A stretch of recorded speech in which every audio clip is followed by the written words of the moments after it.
Inclina a tua cabeça e apresenta a sua vida diante do altar do Senhor nesta noite. E fala com o Espírito Santo de Deus o que tem angustiado o teu coração, o que tem deixado triste o teu coração nesta noite. Porque o Espírito Santo de Deus está aqui. Ele pode mudar o rumo da tua história. Ele pode fazer um milagre se você crer nesta noite. Soberano Deus e eterno Pai. Papai querido, nós louvamos, já te engrandecemos e exaltamos o teu santo nome. Papai querido, nesta hora, que o Senhor venha tirar todo o cansaço, todo o enfado, venha tirar tudo que não provém do Senhor no nosso meio, toda essa tristeza, toda essa preocupação, que o Senhor venha arrancar do nosso meio nesta noite, mas que nesta hora, ó Pai, o Senhor venha visitar a tua igreja com a tua paz, o que dá um refrigério nesta noite. Papai querido, e cada um aqui nesta noite está apresentando o clamor diante da tua presença. Que o Senhor venha receber o clamor de cada um aqui nesta noite. E que a tua palavra, Senhor, que vai ser ministrada, venha achar guarida em cada coração, trazendo vida, trazendo esperança, trazendo a libertação e a transformação do Senhor e a nossa salvação. Papai querido, apresenta o teu servo, que irá ministrar a tua palavra, que ele venha diminuir, mas que a tua presença venha estar sobre a vida dele, em nome de Jesus, amém? Pega as vossas Bíblias em nome de Jesus.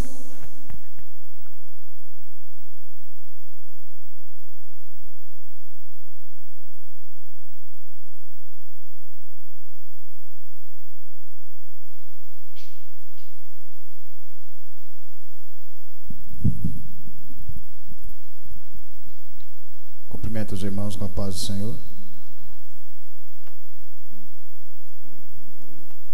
E com muita alegria que nós estamos aqui reunidos mais uma vez para alimentar da palavra de Deus. Abram vossas Bíblias no livro de Jonas. Jonas, capítulo 4. Jonas está lá, depois de Salmos, depois de Daniel, lá nos profetas menores. Jonas 4.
Amém? A palavra de Deus fala assim: com isso desgostou-se Jonas extremamente e ficou irado, e orou ao Senhor e disse: ah, Senhor, não foi isto que eu disse, estando ainda na minha terra? Por isso me adiantei, fugindo para Tarsis, pois sabia que és Deus clemente e misericordioso, e tardio em irar-se, e grande benignidade, e que te arrependes do mal. Peço-te, pois, ó Senhor, tira minha vida, porque melhor me é morrer do que viver. E disse o Senhor: é razoável essa tua ira? Então Jonas saiu da cidade, assentou-se ao oriente da mesma, e ali fez uma enramada, e repousou debaixo dela, à sombra, até ver o que aconteceria à cidade. Então fez o Senhor Deus nascer uma planta que subiu por cima de Jonas, para que fizesse sombra sobre a sua cabeça, a fim de o livrar do seu desconforto. Jonas, pois, se alegrou em extremo por causa da planta. Mas Deus, no dia seguinte, ao subir da alva, enviou um verme, o qual feriu a planta, e esta se secou. Em nascendo o sol, Deus mandou um vento calmoso oriental. O sol bateu na cabeça de Jonas de maneira que desfalecia, pelo que pediu para si morte, dizendo: melhor me é morrer do que viver. Então perguntou Deus a Jonas: é razoável essa tua ira por causa da planta? Ele respondeu: é razoável a minha ira até a morte. Tornou o Senhor: tens compaixão da planta que te não custou trabalho, a qual não fizestes crescer, que numa noite nasceu e numa noite pereceu. E não hei de ter eu compaixão da grande cidade de Nínive, em que há mais de 120.000 pessoas, que não sabem discernir então a mão direita e a mão esquerda, e também muitos animais? Podeis assentar, irmãos.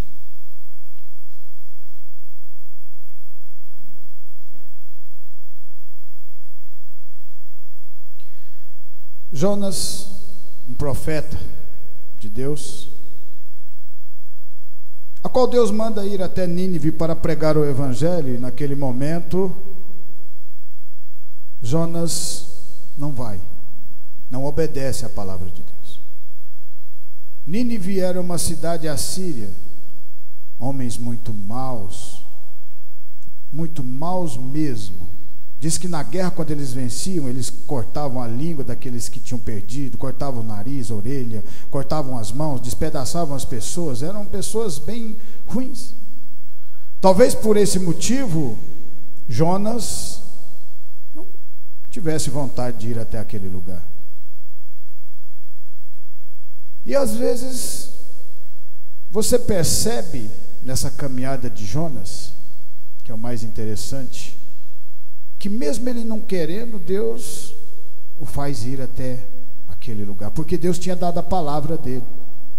E quando Deus dá a palavra, ele zela pela palavra, ele cuida para que aquela palavra se cumpra. Então quando Deus fala que é na sua e na nossa vida, tenha certeza disso, que Ele é na nossa vida. A partir do momento que vocês se desprendem da sua zona, do seu lar, da zona de conforto, e vêm até aqui ouvir a palavra, Deus se agrada e começa a direcionar. Mas a palavra de Deus também fala que quanto mais lhe for dado, mais também lhe será cobrado.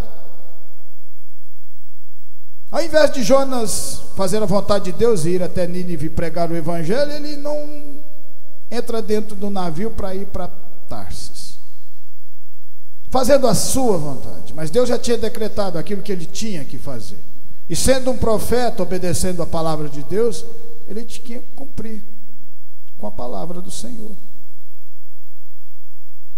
Depois que ele entra naquele barco achando que a sua vontade ia ser feita e não a vontade de Deus, Deus começa a sacudir aquele barco até que eles lançam sorte para saber quem que estava com esse problema com Deus. Cada um dos tripulantes começam a orar pelos seus deuses, e Jonas estava lá dormindo, porque provavelmente já sabia que aquilo tudo estava acontecendo pela sua má vontade de ir pregar em Nínive. E lá na frente ele vai pregar em Nínive. Mas como que você acha que Nínive se arrepende dos seus pecados com um pregador dessa maneira? Como que um pregador que não queria ir, que foi com má vontade, teve que ficar 3 dias dentro de um peixe que Deus o colocou, soltou ele na praia e falou: agora você vai lá pregar. Ele falou: agora eu vou, né? Como que não vai? E aí foi durante 3 dias dentro de Nínive pregando o evangelho. Agora você vê, ele estava com uma boa vontade de pregar naquele lugar? É claro que não. Ele não queria de maneira nenhuma. Que no final da pregação ele faz uma tenda, entra debaixo e fica falando: Deus não vai operar na vida desse povo, Deus vai porque o povo tinha que se arrepender. E provavelmente ele falou: com essa pregação que eu fiz aqui, o povo não vai se arrepender, porque eu não tinha a mínima vontade que esse povo se arrependa. A vontade de Jonas era que Deus mandasse o castigo para aquele povo. Por quê? Porque era um povo pecador. E aí mostra que como nós somos, né? Às vezes a gente fica julgando, e Deus fala: não julga, porque eu conheço o coração de cada um. Você vê Saulo de Tarso era um perseguidor da igreja, e como que aquele cara se converte? E hoje nós estamos pregando, esses dias para trás nós estávamos pregando sobre os livros que ele escreveu, preso, solto, e várias igrejas pregando, mostrando para nós que as coisas de Deus vêm sempre na contramão das coisas do homem. Mais uma vez, Jonas era para pregar, e ele não queria, aquele povo era ruim, aquele povo já tinha brigado com o seu povo. Mas se Deus, na sua misericórdia, que conhece o coração, pede para que façamos, porque Deus sabe o que é melhor para cada um de nós. Vamos em João 8, vamos navegar um pouco na palavra e tentar entender. Põe um pouquinho de eco para mim aí, só um pouquinho. João 8,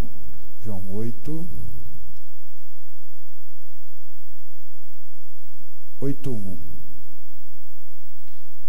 A palavra de Deus fala assim, ó: Jesus, entrando, foi para o Monte das Oliveiras. De madrugada voltou novamente para o templo, e todo o povo ia ter com ele. E assentado os ensinava. Os escribas e fariseus trouxeram à sua presença uma mulher surpreendida em adultério, e fazendo-a ficar de pé no meio de todos, disseram a Jesus: Mestre, essa mulher foi apanhada em flagrante adultério, e na lei nos manda Moisés que tais mulheres sejam apedrejadas. Tu, pois, o que dizes? Isso diziam eles, tentando para terem de que o acusar. Mas Jesus, inclinando-se, escrevia na terra com o dedo. Como insistisse na pergunta, Jesus se levantou e disse: aquele que dentre vós estiver sem pecado, seja o primeiro que lhe atire a pedra. Mais uma vez, você vê o Espírito de Deus operando poderosamente. Primeiro, com a pregação de Jonas, se é que podemos chamar Jonas de pregador. Mas não importa, não é a sua destreza com a palavra, e sim você obedecer aquilo que Deus quer que você faça. Não é com a letra, não é com a teologia, mas é o Espírito de Deus falando através de cada um de nós aqui. Porque o Espírito de Deus é que convence do pecado, não sou eu. E você percebe também que não é Jonas, porque Jonas entrou pregando como a má vontade mais alta de todas. Ele não queria que aquele povo se convertesse, e mesmo assim o povo se converteu. Aqui nesse momento aqui, o povo para falar que Jesus estava pregando o arrependimento, eles queriam acusar Jesus Cristo. Você vê a astúcia do homem contra as coisas de Deus, e você vê que Deus nunca vai perder uma batalha. Mais uma vez aqui Ele nos mostra isso. Então, quando nós andamos com Deus, Ele nos defende, Ele nos protege, Ele nos fortalece, tudo isso. Uma mulher pega em adultério, os fariseus o levam apenas para julgar Jesus. Eles não estavam preocupados com aquela mulher, se ela ia ser apedrejada ou não. Mas quando eles se aproximam junto com ela da palavra de Deus, a palavra de Deus revela o que em nós? Pecados. E quando Jesus, naquele momento, escrevendo na areia, e eles ali apressados em acusar aquela mulher, em querer apedrejá-la, já estavam cada um com a pedra na mão, sabendo que Jesus não vai conseguir dessa vez salvar essa mulher, porque ele vai ter que escolher um lado ou outro. Se ele estiver pregando o arrependimento, ele não pode falar da lei. E se ele estiver falando da lei, como que ele vai estar pregando o arrependimento? Isso era o que estava na cabeça. E Jesus responde com uma pergunta. O que é mais maravilhoso de Deus? Ele olha para eles e fala assim: aquele dentre vós que não tiver pecado, atira a primeira pedra. Quando Jesus pregou o evangelho, a palavra entrou no coração, e todos olharam para dentro de si e viram que eles eram igual àquela pecadora que eles estavam levando até eles. Não eram diferentes dela. Porque assim como ela não conhecia de verdade a palavra de Deus, não praticava a palavra de Deus, não tinha conhecimento da palavra de Deus, eles nesse momento começaram a entender o que era realmente a palavra de Deus, e se convence que eles também eram pecadores, e que eles não podiam acusar aquela mulher. Assim como Deus fala para Jonas, quando estava esperando que tudo aquilo desabasse em cima de Nínive, que eles não se arrependessem, que Deus fosse cruel com eles. Mas Deus fala uma coisa maravilhosa: eles não sabem a diferença da mão esquerda com a mão direita.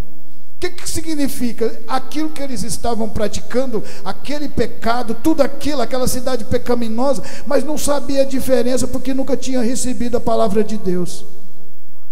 Nós só vamos saber a diferença das coisas do mundo a partir do momento que o evangelho é pregado e você começa a comparar, a ter contraste na nossa vida. E aí você começa a ver a diferença. E mesmo com aquela pregação de Jonas, a palavra de Deus fala que todos, mas todos, jejuaram e se arrependeram dos pecados.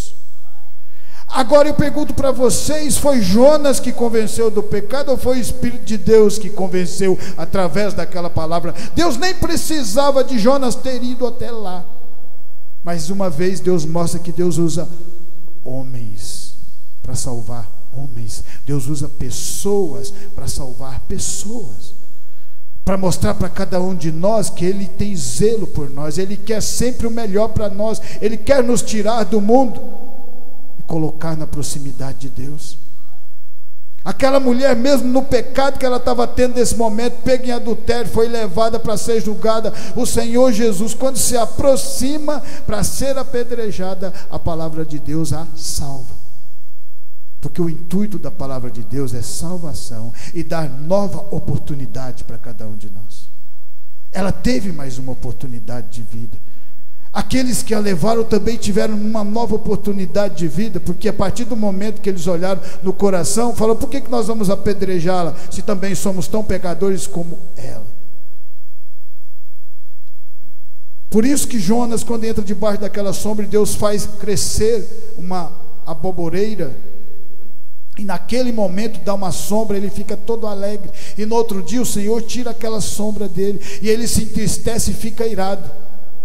E Deus fala: como você está irado por uma árvore que nasceu num dia que não foi você que plantou e no outro dia ela morreu? Como que você fica irado e você não quer que eu cuide de mais de 170 mil pessoas pecadoras que fui eu quem criei? Todos nós somos criaturas de Deus, mas quando nós nos convertemos, passamos a ser filhos de Deus através da palavra do Senhor, porque é o Espírito de Deus que nos convence do pecado. Em Atos 9:1, a palavra de Deus fala assim, Atos 9.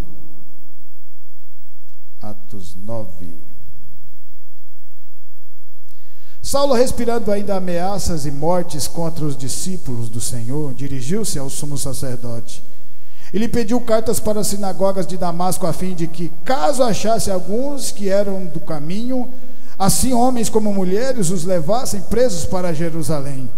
Seguindo ele estrada fora, ao aproximar-se de Damasco, subitamente uma luz do céu brilhou ao seu redor, e caindo por terra, ouviu uma voz que lhe dizia: Saulo, Saulo, por que me persegues?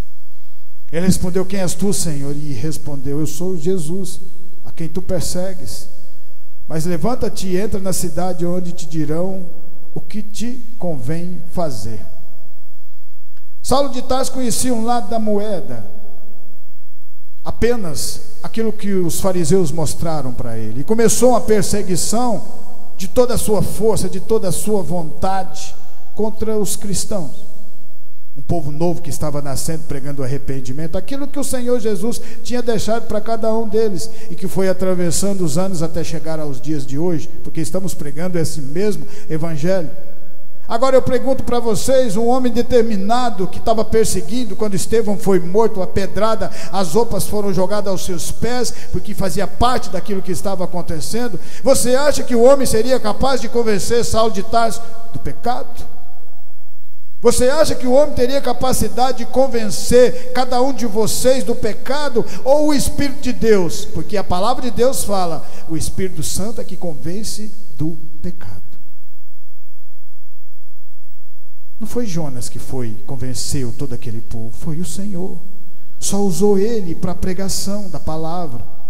Mesmo ele contra vontade, mesmo sem querer pregar o evangelho para aquele povo tão ruim, ele foi do jeito que o Senhor mandou, é claro, mas ele pregou e o Senhor convenceu aquele povo. A mesma coisa acontece aqui com Paulo de Tarso, se torna um dos maiores pregadores, mas era um perseguidor da palavra de Deus. Vivia julgando as pessoas, não estavam fazendo mal, não estavam agredindo, estavam apenas pregando o evangelho, assim como nós estamos pregando o evangelho aqui. Falando de amor, falando de arrependimento, falando que Deus tem o melhor para você aqui nessa terra, se você for fiel a Ele, falando para você que Deus coloca coragem onde tem medo, coloca amor onde tem ódio, e assim Ele vai transformando a vida de cada um de nós, e basta você continuar nessa caminhada e acreditar, porque acreditar é ter fé de verdade. A partir desse momento, Saulo começa a ouvir o evangelho na perseguição, mas ele estava ouvindo. E no meio daquela perseguição, ele ouvindo, algo acontece na vida dele, que lá na frente o próprio Espírito de Deus fala com ele: Saulo, por que me persegue? Por que você está perseguindo? Porque quando você persegue a igreja do Senhor, você está perseguindo o Senhor Jesus. Quando alguém percebe o povo de Deus, está perseguindo Deus, está perseguindo o próprio Senhor Jesus, e é o Senhor Jesus é quem vai cuidar de cada um dessas pessoas, porque o amor sempre vai falar mais alto do que o ódio, o arrependimento sempre vai falar mais alto do que o ódio. Você precisa ter força para continuar na caminhada, aprendendo de verdade aquilo que Deus tem para cada um de nós. E Saulo, a partir do momento que ele ouve a voz do Senhor, você sabe o que ele faz com essa oportunidade? Ele agarra ela com todas as suas forças. Mas ele não morreu preso, ele não estava preso e não morreu praticamente sozinho. Não, ele não morreu sozinho, porque o Espírito de Deus estava com ele naquele lugar. Simplesmente tudo aquilo que ele fez de maldade, ele teve que pagar lá na frente, porque a partir do momento que você começa a andar com Deus, Ele vai te cobrando essas coisas que ficaram para trás, que você acha que está esquecida. Ele vai te cobrar, Ele vai te trabalhar no seu coração, Ele vai tampar a ferida, Ele vai transformar a sua vida, porque não há transformação sem arrependimento. Tem que ter arrependimento para ter transformação. Por isso que Jonas pregou em Nínive, para que eles se arrependessem de verdade. Falou: 40 dias, se vocês não se arrependerem, Deus vai acabar com tudo aqui. E eles ouviram. Não porque Jonas era um bom pregador, mas porque Jonas estava fazendo a vontade de Deus. Deus opera no meio de nós, não somos porque nós somos bons, somos porque nós somos humildes e pequenos, e nós estamos sempre aprendendo todo dia com a palavra de Deus. A mesma coisa que acontece com Saulo aqui nesse momento. Saulo não era um bom pregador, mas ele era pregador com a unção do Senhor. Ele fazia de coração aberto, ele fazia pelo amor a obra de Deus. Ele não estava pregando em troca de nada, ele não estava pregando em troca de bens materiais, ele estava pregando simplesmente porque ele teve um encontro verdadeiro com o Senhor Jesus e se arrependeu de tudo aquilo que ele tinha feito antes. E aí Deus pega aquela pessoa ruim, má, perseguidora, e transforma ela num servo do Senhor verdadeiro, com tanta unção que o lenço de Paulo era levado para as pessoas enfermas para serem curadas. Você acha que isso não pode acontecer hoje? Pois já está acontecendo no meio de nós, porque também fazemos parte desse povo que prega o evangelho verdadeiramente preocupado com a vida de cada um de vocês, porque o Senhor preocupa com a vida de cada um de vocês. Não só preocupa quando Ele anda junto, mas vocês têm que deixar isso acontecer na vida. Em 1 Samuel 16, no Antigo Testamento, 1 Samuel 16, a palavra de Deus fala assim. 1 1 Samuel 16, 6. Sucedeu que, entrando eles, viu a Eliabe e disse consigo: certamente este perante o Senhor, está perante o Senhor o seu ungido. Porém o Senhor disse a Samuel: não atentes para a tua aparência, nem para a tua altura, porque o rejeitei. Porque o Senhor não vê como vê o homem. O homem vê o exterior, porém o Senhor o coração. Então chamou Jessé a Abinadab e o fez passar diante de Samuel, o qual disse: nem é este, a este o escolheu o Senhor. Então Jessé fez passar a Samá, porém Samuel disse: tampouco é este escolheu o Senhor. Assim fez passar Jessé os seus 7 filhos diante de Samuel, porém Samuel disse a Jessé: o Senhor não escolheu estes. Perguntou Samuel a Jessé: acabaram os teus filhos? E ele respondeu: ainda falta o mais moço, que está apacentando as ovelhas. Disse, pois, Samuel a Jessé: manda chamá-lo, pois não nos assentaremos à mesa sem que ele venha. Mais uma vez aqui, Samuel, um profeta, um juiz, um sacerdote, um homem que tinha uma bagagem muito grande com Deus. Uma pessoa que já estava em idade avançada e que tinha uma caminhada desde criança com o Senhor. E mostra para nós que nós estamos sempre aprendendo todos os dias com a palavra de Deus. Não importa o tempo que você leve, não importa o tempo que você esteja. A partir desse momento, quando Deus manda ungir um dos filhos de Jessé, Deus não fala o qual. Por quê? Não podia falar? Não seria mais fácil? Não seria mais fácil o Senhor falar assim: vá na casa de Jessé e unja para mim Davi? Não seria muito mais prático fazer isso? Mas Deus nunca usa o caminho mais fácil. Ele usa o caminho que nos dá compreensão espiritual da palavra dele. Ele nunca usa o caminho mais fácil. Ele usa desertos, porque desertos é que a gente vê milagres. A gente aprende nessa caminhada, porque no deserto, quando vem a dificuldade, você clama a Deus de verdade. Quando as coisas estão boas, você não clama a Deus. Nós não clamamos a Deus quando está tudo bonitinho, tudo certo. Quando Deus entrega a terra de Canaã para aquele povo, eles lutaram, venceram, ficaram 40 anos no deserto, depois enfrentou as dificuldades lutando, recebeu a sua terra. Mas depois que acabou a batalha, o que aconteceu? O povo parou de orar, o povo parou de buscar a Deus. E quando veio a próxima geração, já não estavam adorando nem a Deus mais, estavam adorando os deuses de outras nações. É preciso de haver um pouco de dificuldade para a gente continuar sempre no caminho do Senhor, porque é aí que acontece o milagre nas nossas vidas. Então você vê aqui Samuel aprendendo mais uma lição com o próprio Espírito de Deus falando através dele. Quando ele olhou, falou: é esse aqui que é o filho, forte, alto, lutador, esse aqui que é o escolhido de Deus. Mas Deus falou: não é.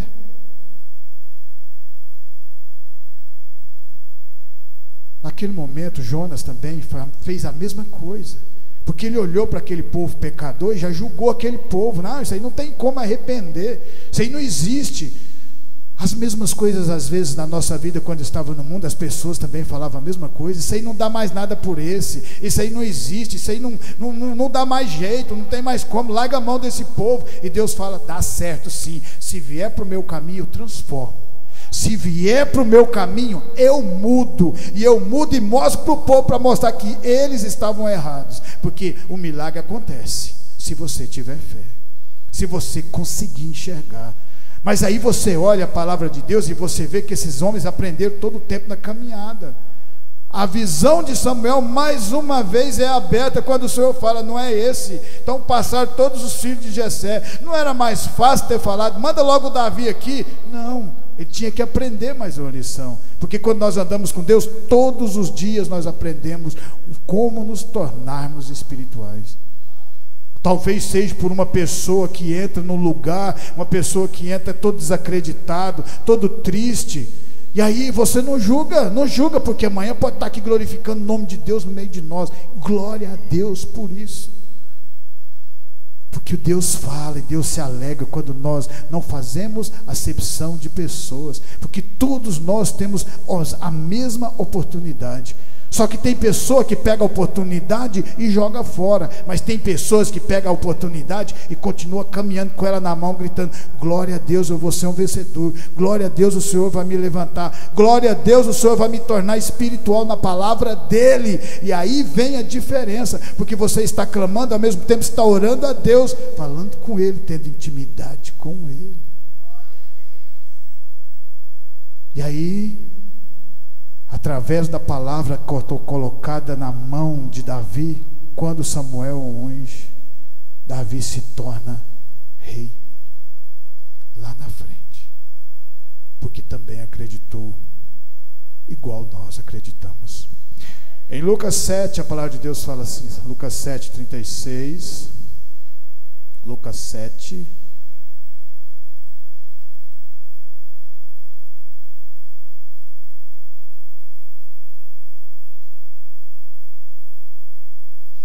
convidou um dos fariseus para que fosse jantar com ele. Jesus, entrando na casa do fariseu, tomou lugar à mesa. E eis que uma mulher da cidade pecadora, sabendo que ele estava à mesa na casa do fariseu, levou um vaso de alabastro com unguento. E estando por detrás, aos seus pés, chorando, regava-os com suas lágrimas e os enxugava com os próprios cabelos, e beijava-lhe os pés e os ungia com unguento. Ao ver isto, o fariseu que o convidara disse consigo mesmo: se este fora profeta, bem saberia quem e qual é a mulher que lhe tocou, porque é pecadora. Mais uma vez aqui, uma pessoa olhando, questionando, porque alguém tinha recebido uma cura, recebido uma oportunidade, recebido o perdão do Senhor Jesus. Igual aquela mulher pega em adultério, o Senhor falou assim: vai, não peques mais, porque eu também não te condeno. Recebeu o perdão. A partir desse momento, aqui nesse lugar, quando ela recebeu a bênção do Senhor, quando ele estava na casa desse fariseu, ela entra e começa a agradecer. E ele começa a questionar, mas ela não deu nem moral para aquilo, e continuou agradecendo a Deus. Porque agora ela era uma nova pessoa, uma nova criatura, diferente. Já não tinha mais aqueles pecados, já não tinha consciência mais daquilo, porque agora ele estava numa nova caminhada ao lado do Senhor Jesus. E aí, quando ele acusa, falando que se Jesus fosse profeta, saberia quem era ela, e o Senhor Jesus tanto sabia, como o Senhor Jesus já tinha curado. E respondeu-se: mestre, Jesus falando para ele, dirigiu-se Jesus ao fariseu e lhe disse: Simão, uma coisa tenho a te dizer. E Simão era leproso e o Senhor Jesus tinha curado. E ao invés dele agradecer, ele estava questionando. Certo credor tinha 2 devedores, um lhe devia 500 denários e outro 50. Não tendo nenhum dos dois com que pagar, perdoou-lhes a ambos. Qual deles, portanto, o amarás mais?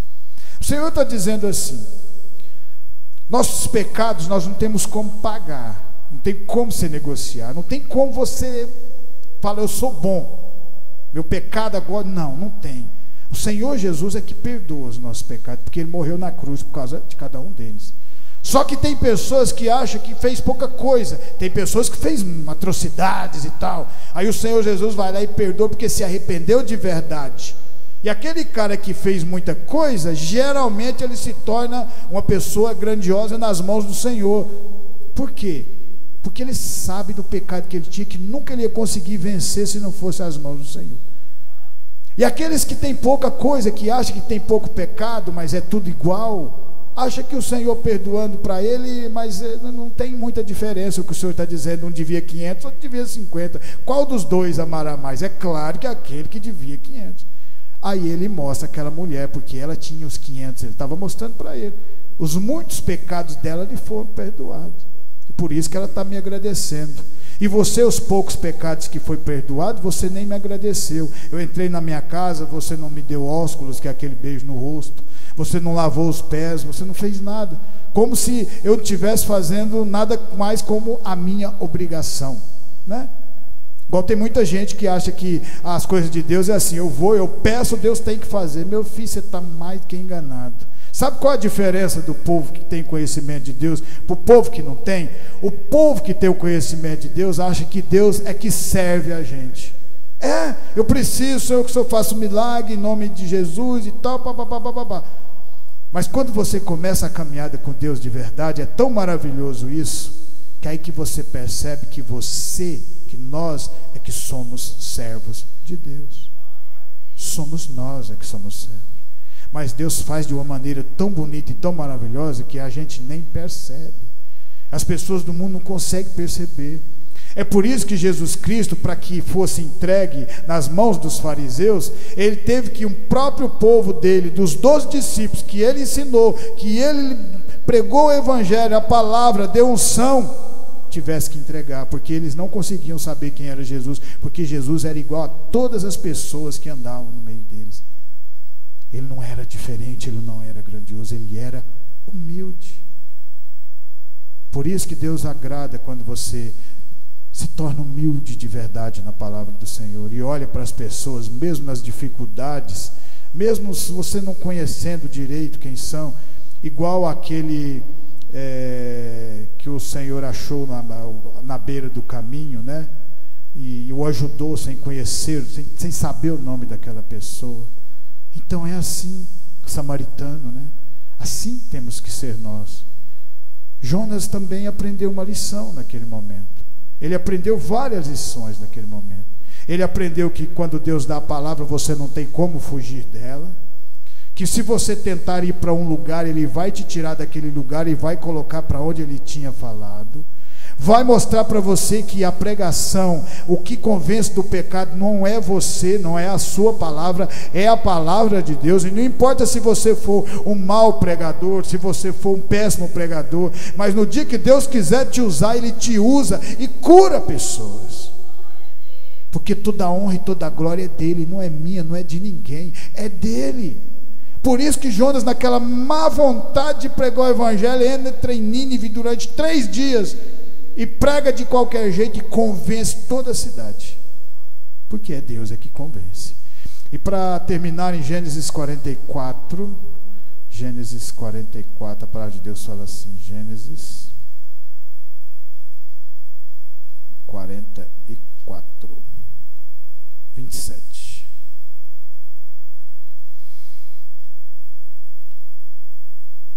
Então nos disse o teu servo, nosso pai: sabeis que minha mulher me deu 2 filhos. Um se ausentou de mim, e eu disse: certamente foi despedaçado, e até agora não mais o vi. Se agora também tirardes esse da minha presença, e lhe acontecer algum desastre, fareis descer as minhas cães com pesar à sepultura. Agora, pois, indo eu a teu servo, meu pai, e não indo o moço conosco, visto a sua alma está ligada com a alma dele, vendo ele que o moço não está conosco, morrerá. E teus servos farão descer a cães de teu servo, nosso pai, com tristeza à sepultura, porque o teu servo se deu por fiador por este moço para o meu pai, dizendo: se eu não tornar a trazer, serei culpado para com meu pai todos os dias. Agora, pois, fique teu servo em lugar do moço, por servo de meu senhor, e o moço que suba com seus irmãos.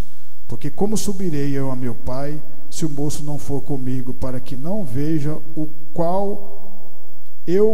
mal que o meu pai sobrevirá. José faz uma armadilha para Judá, um de seus irmãos. Porque José queria se revelar a seus irmãos, mas para se revelar aos seus irmãos, precisava do arrependimento verdadeiro deles. Os seus irmãos o jogou no poço com inveja, não acreditavam nada naquilo que José pregava para eles, mas era a pregação de Deus. Através dos sonhos que José contava para eles, era a pregação de Deus na vida de José, mostrando que tudo aquilo que José estava falando ia acontecer de verdade, porque Deus é Deus. E seus irmãos, com inveja, porque o seu pai o amava, pega José, joga dentro de um poço, pretendendo matá-lo. Mas quando é a vontade de Deus nas nossas vidas, não importa onde jogar você, alguém vai tirar de lá, porque Deus dá o escape para nós. A partir daquele momento, José é vendido para o Egito. Vários anos se passam, mais de 20 anos. José passa por várias dificuldades, continua glorificando o nome de Deus. Ao contrário de Jonas, José continuava pregando no Egito. Ele estava no Egito, ele estava preso no Egito, ele era escravo no Egito, e ele continuava pregando o evangelho de Deus lá no Egito. E quando as coisas mudam, porque mais cedo ou mais tarde você andando com Deus, as coisas vão mudar, porque Deus é Deus de mudança, Deus é Deus de transformação, Deus é Deus de milagre no meio de nós. E mais cedo ou mais tarde o milagre aconteceu na vida de José, e aqueles irmãos estão de novo frente a frente com aquele irmão que eles queriam matar, e nem sabiam, porque o tempo tinha passado e eles acharam que José estava morto. José arma uma armadilha para o seu irmão mais novo, Benjamim, falando que ele tinha pegado algo, mas não tinha. Tudo é o propósito de José na vida deles, aquele propósito de Jesus nas nossas vidas, para que a gente se arrependa de verdade. A partir do momento que Judá vê aquela situação que o seu irmão ia ter que ficar naquele lugar, ele fala de José, ele fala do seu pai, e ele fala do arrependimento, e o arrependimento foi tão verdadeiro que ele fala assim: deixa eu ficar no lugar dele, mas não deixa ele ficar aqui, que senão meu pai vai morrer. E quando ele fala de verdade que ele queria ficar no lugar do seu irmão, José começa a chorar, porque ele sentiu que naquele momento o coração de Judá, o coração dos seus irmãos foram transformados. Então você vê que todo aquele propósito de José, de tudo aquilo que ele passou, não foi só para dar o alimento para o seu povo, mas demorou mais de 20 anos para transformar o coração daquele povo, para haver o arrependimento de verdade daquele povo. Porque através do arrependimento é que Deus se agrada e Ele começa a nos levantar. Quando você olha e vê que você é pecador, que você precisa de Deus. Quando você olha e você vê que as pessoas que estão no mundo perecendo, tristes, maltratadas, também precisam dessa água da vida. E nós podemos dar através da pregação, através da oração. E Deus vai se agradando cada vez mais. E a partir desse momento do verdadeiro arrependimento, o Senhor deu mais uma oportunidade para todos eles. Agora eu pergunto para vocês: se alguém tentasse matar vocês, jogar vocês no poço, vender vocês como escravo, colocar vocês na cadeia, ia chegar no final, quando vocês se tornassem grandes, vocês iam perdoar aquelas pessoas ou não? Fica a pergunta, porque para perdoá-las é preciso ter o Espírito de Deus dentro do coração. Porque se você não tiver o Espírito de Deus dentro do seu coração, você vai continuar sendo a mesma criatura de antes, com as mesmas mesquinhez de antes. Quando está bom, mas quando está ruim, eu quero matar todo mundo. Igual Jonas, que entrou naquele lugar fazendo a vontade de Deus, mas não a sua vontade, mas ele fez a vontade de Deus. Porque quando ele pregou, toda Nínive se arrependeu de verdade, porque Deus precisava que ele só passasse ali levando a palavra. Mas quem ia convencer, quem foi convencendo todos eles, foi o próprio Deus. E assim é nas nossas vidas. Por isso nós temos que continuar firme na palavra do Senhor, aprendendo cada vez mais. Porque através desses grandes homens que cresceram, que andaram com o Senhor, que quebrantaram seu coração, que tiveram momentos de dificuldade, como nós também já passamos, e o Senhor se agrada porque nós passamos esses momentos e crescemos mais um pouco, nos tornando espirituais e continuando pregando o Evangelho. Por isso, e só por isso, eu agradeço essa oportunidade em nome de Jesus. Que essa palavra venha ficar no meu, no seu e no nosso coração e continuar nos transformando de fé em fé, de glória em glória.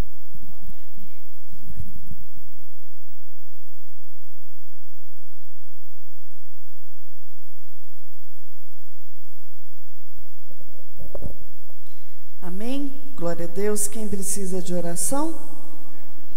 Nessa noite nós vamos fazer um clamor pela vida da mãe do nosso irmão Leonildo, a dona Jerônima Cândida, que se encontra hospitalizada. Que o Senhor venha visitá-la nesta noite. Amém? pela Evelyn também, vamos estar clamando. Eva, a dona Eva, amém? Então levanta suas mãos para o céu. Soberano Deus e eterno Pai, Papai querido, nesta noite nós levantamos a nossa mão para o alto, de onde vem o nosso socorro, e unimos a nossa fé nesta noite, e apresentamos a nossa irmã Jerônima, a nossa irmã Eva. Papai querido, nós sabemos que o Senhor é um Deus de perto e um Deus de longe, que nesta noite o Senhor venha visitá-las, ó Pai, com a cura do Senhor, que o Senhor venha visitar com a paz do Senhor, com o refrigério do Senhor, que o Senhor venha tirar toda a angústia, venha tirar todo o desespero nesta noite, mas que nesta hora o Teu Espírito Santo comece a visitá-las, ó Pai. Visita com a restauração do Senhor, visita, Senhor, com o refrigério do Senhor e com a cura do Senhor. Papai querido, nós apresentamos os familiares. Papai querido, tira toda a angústia, tira todo o desespero, todo o medo, em nome de Jesus, mas que o Senhor venha fazer a vontade do Senhor sobre a vida delas e sobre a vida da família de cada uma delas nesta noite. Papai querido, nós apresentamos cada nome que está escrito neste caderno. Papai querido, que o Senhor venha alcançá-los nesta noite, trazendo paz, trazendo refrigério, trazendo a cura, trazendo a libertação e a transformação do Senhor sobre a vida de cada um deles também nesta noite. Papai querido, abençoa a vida dos irmãos que estão aqui conosco nesta noite, abençoa com a Tua paz, abençoa com o Teu refrigério, abençoa, Senhor, com a Tua alegria nesta noite. Papai querido, abre porta onde não tem porta, supre as necessidades da Tua igreja. Papai querido, nós apresentamos a semana que se inicia e nós convidamos o Senhor a estar à frente de cada um de nós, que o Senhor venha quebrando as barreiras, quebrando os impedimentos, lançando por terra toda a ferramenta preparada contra as nossas vidas. Papai querido, faça o Teu querer no meio da Tua igreja, faça o Teu querer na minha e na vida da Tua igreja nesta noite. Papai querido, abençoa cada um que nos ouviu, abençoa os nossos vizinhos da direita, da esquerda, da frente e do fundo, abençoa com a Tua paz, com a Tua cura, com a Tua libertação, com a Tua transformação nesta noite. Papai querido, nós Te louvamos pela vida de cada um dos irmãos que estão aqui conosco, de cada um que nos ouviu, que as bênçãos sem medidas do Senhor venham estar sobre a Tua igreja nesta noite, que o Senhor venha levar os irmãos debaixo das Tuas mãos santas e poderosas, livrando do homem sanguinário, fraudulento, livrando do acidente em nome de Jesus. Amém. Estendo as mãos, que a graça do nosso Senhor Jesus Cristo, o grande amor de Deus e as duas consolações do Espírito Santo estejam com cada um de nós, e nós dizemos amém. Glória a Deus.